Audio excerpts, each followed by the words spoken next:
Hi எல்லாருக்கும் வணக்கம், welcome back to our channel. So இன்றைக்கி வீடியோவில் ரொம்ப ஈஸியாக கோட் ஸ்டிக்கர்ஸ் எப்படி பண்ணுறதுன்னு தான் பார்க்க போகிறோம். ஸோ இதுக்காக ஃபர்ஸ்ட் ஒரு ஒயிட் பேப்பர் எடுத்திருக்கேன். அதுக்கப்புறமா இன்னொரு குட்டி கப்பில் இந்த மாதிரி காஃபி பவுடர் அதில் கொஞ்சம் தண்ணி மிக்ஸ் பண்ணி எடுத்திருக்கேன். ஸோ காஃபி பவுடரையும் வாட்டரையும் அந்த மாதிரி மிக்ஸ் பண்ணி இந்த பேப்பர் ஃபுல்லாக இந்த மாதிரி அதை வந்து ஸ்ப்ரெட் பண்ணிக்க போகிறோம். ஸோ பெயிண்ட் பண்ணுற மாதிரி பெயிண்ட் பண்ணிக்க போகிறோம். உங்களுடைய காஃபி பவுடர் டார்க் கலராக இருந்தாலும் பரவாயில்ல, இல்லை லைட் கலராக இருந்தாலும் பரவாயில்ல, எப்படி வேணால் யூஸ் பண்ணிக்கலாம். அதே மாதிரி ஈவனாக இருக்கணும் அப்படியும் கிடையாது. நீங்கள் ரொம்ப ரேண்டமாக அங்கங்கே இந்த மாதிரி அடிச்சுக்கலாம். அவ்வளோதான், ஃபுல்லாக இந்த மாதிரி பண்ணியாச்சு. இப்போ நல்லா ட்ரை ஆக விட்டுடலாம். அவள் தான் இப்போ ட்ரை ஆனதுக்கப்புறம் இப்படி தான் இருக்கும். ஸோ இதோட டெக்ஸ்சரே வந்து இப்போ டிஃப்ரெண்ட்டாக இருக்கும் நம்ம நார்மல் ஒயிட் பேப்பருக்கும் இந்த காஃபி பேப்பருக்கும். இப்போ இதில் நம்ம கோட்ஸ்லாம் எழுத போகிறோம்.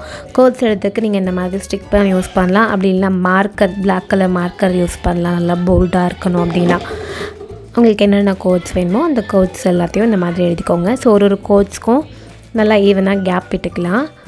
ஸோ நீங்கள் ஜேர்னலிங்லாம் பண்ணுவீங்க அப்படின்னா இந்த கோட் ஸ்டிக்கர்ஸ் ரொம்பவே யூஸ்ஃபுல்லாக இருக்கும். முக்கியமாக அந்த வின்டேஜ் ஜேர்னலிங் அந்த தீமுக்கு இது ரொம்பவே சூட்டபுளாக இருக்கும்.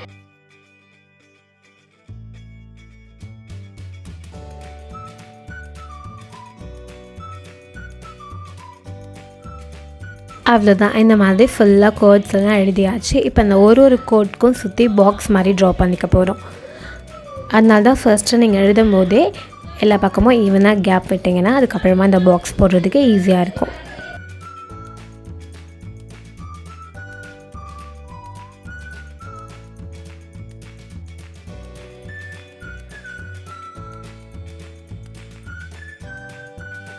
அவ்வளோதான். நெக்ஸ்ட்டு நம்ம இதுக்கு இந்த மாதிரி டபுள் சைடு டேப் யூஸ் பண்ண போகிறோம். ஸோ இந்த டபுள் சைடு டேப் உங்களுக்கு வாங்கணுன்னா லிங்க் நான் டிஸ்கிரிப்ஷனில் கொடுக்குறேன். நீங்கள் போய் செக் பண்ணி பார்க்கலாம். அமேசான்லேயும் இருக்குது, ஃப்ளிப்கார்ட்லேயும் இருக்குது. ஸோ இந்த டபுள் சைடு டேப்பை இந்த மாதிரி நம்ம இந்த பேப்பருடைய பேக் சைடில் இப்படி ஒட்டிக்க போகிறோம். ஸோ இந்த டபுள் சைட் டேப் வந்து homemade stickers, washi tapes, labels, so எதுனாலும் நீங்கள் பண்ணுறதுக்கு ரொம்பவே யூஸ்ஃபுல்லாக இருக்கும். ஸோ ஃபுல்லாக ஒட்டியாச்சு. ஒட்டினதுக்கப்புறமா ஃபர்ஸ்ட் இந்த சைடில் இருக்க எக்ஸ்ட்ராஸ் நான் கட் பண்ணி எடுத்துடுறேன். அதுக்கப்புறமா இந்த கோட்டையும் இப்போது தனித்தனியாக கட் பண்ணி எடுக்க போகிறோம். இப்போ கரெக்டாக அந்த பாக்ஸோட, ஸோ பாக்ஸ்க்கு மேலே கொஞ்சோட கேப் இருக்கட்டும் இந்த மாதிரி.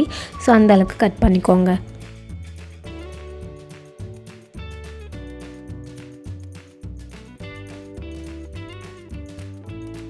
அவள் தான், இதே மாதிரி நம்ம வந்து எல்லாத்தையுமே கட் பண்ணி எடுத்துக்கலாம்.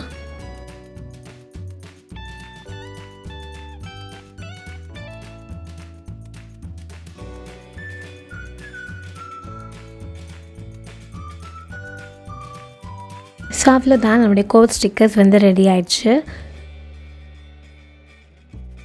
இப்போ நம்ம இதை வந்து ஒட்டி பார்க்கலாம். ஸோ இதெல்லாம் வந்து நம்ம ஜேர்னலிங் வீடியோஸ் பார்ட் 1 பார்ட் 2ல் பண்ணியிருக்கோம். அந்த மெட்டீரியல்ஸ்லாம் பார்க்கலாம், நீங்கள் வந்து செக் பண்ணி பாருங்கள், ஐ கார்டில் கொடுக்குறேன். ஸோ ஸ்டிக்கர்ஸ் நம்ம டபுள் சைட் டேப் போட்டுனதால் ஜஸ்ட் அந்த மாதிரி பீல் ஆஃப் பண்ணி அப்படியே ஸ்டிக் பண்ணிக்கலாம்.